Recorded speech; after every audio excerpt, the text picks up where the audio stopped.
आज के समय में 850 मिलियन डेली एक्टिव यूजर हैं ऑन इंटरनेट पे। समझिए कि 85 करोड़ लोग हमारे देश में डेली इंटरनेट चला रहे हैं। घर पे भी आप लोग जाते होंगे, घर पे देखते हो तो लोग मीशो से अपना सामान ऑर्डर कर दे रहे हैं। आप पटना में बैठे हैं, आपको खाने का मन कर रहा है, आप तुरंत अगर कोई जोमेटो से खाना ऑर्डर कर दे रहे हैं। तो ये सारा चीज बेसिकली डिजिटल मार्केटिंग ही संभव हो पाया, और इसका संभव एकमात्र है कि आपके हाथ में मोबाइल है और आपके हाथ में इंटरनेट है।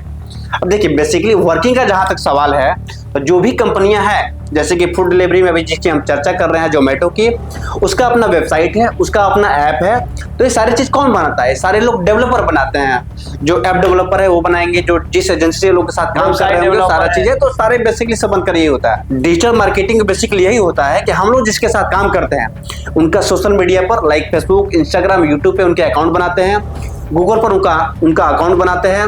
उनके लिए अगर टारगेट बेस्ड एड्स हम लोग रन करते हैं, उनके लिए हम लोग एसईओ करते हैं, सर्च इंजन ऑप्टिमाइजेशन, ताकि वो सर्च रेट में उनकी कंपनी ज्यादा है, किसी भी सेक्टर का हो। अभी हम लोग पटना में 35 से ज्यादा हॉस्पिटल के साथ काम कर रहे हैं, और भी कई सारे बिजनेस, लॉन्ड्री सर्विसेज हैं, ठीक है। तो सभी लोगों के साथ हम लोग काम कर रहे हैं। उनके लिए हम लोग वेबसाइट बनाते हैं, उनके लिए हम लोग सोशल मीडिया पे काम करते हैं, उनके लिए ग्राफिक डिजाइन करते हैं, वीडियो क्रिएट करते हैं, उनके लिए लोकल एसईओ करते हैं। तो बेसिकली सारे चीजें पर हम लोग काम करते हैं। तो उनकी कंपनी जो है लुकअप में आती है।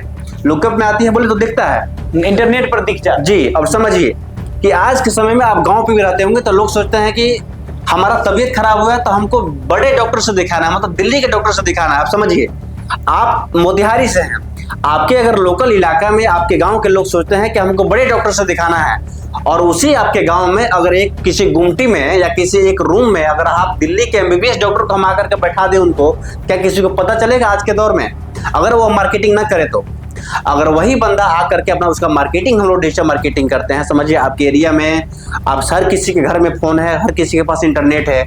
अगर हम उनका ऑनलाइन मार्केटिंग करते हैं कि ठीक है एमबीबीएस डॉक्टर हैं, इतने पढ़े लिखे हैं, इतना साल का एक्सपीरियंस है, हर कस्टमर के मोबाइल पे हम पहुंच रहे हैं, उनके लिए हम टारगेटेड एड्स रन कर रहे हैं, उनके लिए हम एडवर्टाइजिंग कर रहे हैं, तो सारे चीज कंसेप्ट करेंगे। तो आप भी समझिए कि डॉक्टर साहब दिल्ली से आए हैं, हमारे इलाज करेंगे, बेहतर इलाज करेंगे, तो आप उनके ऊपर ट्रस्ट बिल्ड कीजिएगा। अगर आप एक बार उनकी प्रोफाइल को देखिएगा तो आप कम से कम उनके डिग्री को देख करके आपको ट्रस्ट बिल्ड होगा, कम से कम एक सिटी को देख करके आपके ऊपर ट्रस्ट बिल्ड, तो आप जरूर उनके पास जाइएगा, उनसे आप इलाज कीजिएगा तो आपका ट्रस्ट बिल्ड होगा। तो इससे दोनों लोगों को फायदा हुआ। डिजिटल मार्केटिंग से फायदा किसका हुआ? डॉक्टर्स को फायदा हुआ और पेशेंट को भी हुआ। बिल्कुल, उनका फायदा ये होगा कि हमने उनके लिए जो काम किया, उनके लिए अगर हम एसईओ किया तो सर्च इंजन में जो आप सर्च किए होंगे कि बेस्ट डॉक्टर नियर मी, उनका डॉक्टर साहब का क्लिनिक आ गया, उनका नाम आ गया, तो आपने वहां पे गया। हमने उनके लिए मार्केटिंग किया, तो सारे चीज है। अगर हम उनके लिए काम करते हैं तो उनका जो मार्केटिंग है वो काफी थर्ड लेवल पे होती है।